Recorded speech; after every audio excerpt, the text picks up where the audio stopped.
Mix by Dandiya recording studio, Dandiya recording studio.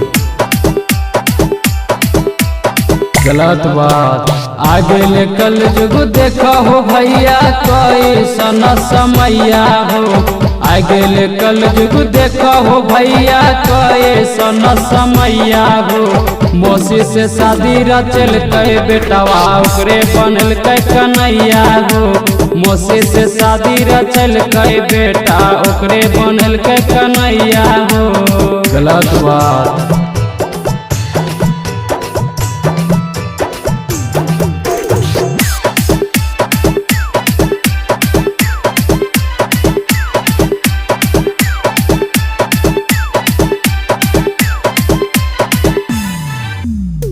बेटा बनल बाप के साढ़ू, मैया बहनिए के सास हो।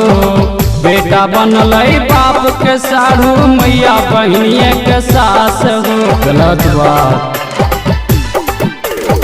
नाना बनल नाती के ससुर, नानी बनल सास हो। नाना बनल नाती के ससुर, नानी बनल सास हो। नाना बनल ससुर हो, बाप के बनल साढ़ू हो। मामू घर ससुरार हो, मामू घर ससुरार हो। मौसी से शादी रचल कई बेटा, ओकरे बनल कई कन्हैया हो।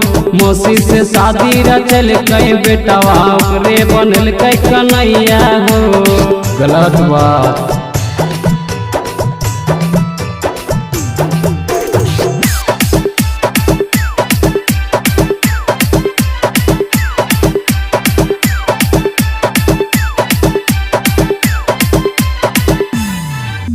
हाथी जोड़ी के विनती करे छिया, नहीं करी ऐसन काम हो। हाथी जोड़ी के विनती करे छिया, नहीं करी ऐसन काम हो। यही बात सोनू राणा ऐसन करी दुनिया के बदनाम हो। सोनू राणा ऐसन करी दुनिया के बदनाम हो।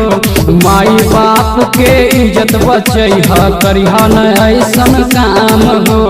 माई बाप के इज्जत बचैहा, करिहा न ऐसन काम हो। मौसी से शादी रचल कई बेटा, ओकरे बनल के कन्हैया हो। मौसी से शादी रचल कई बेटवा, ओकरे बनल के कन्हैया हो। डांडिया रिकॉर्डिंग स्टूडियो, सोनोचर का पत्थर रोड, डांडिया गेट।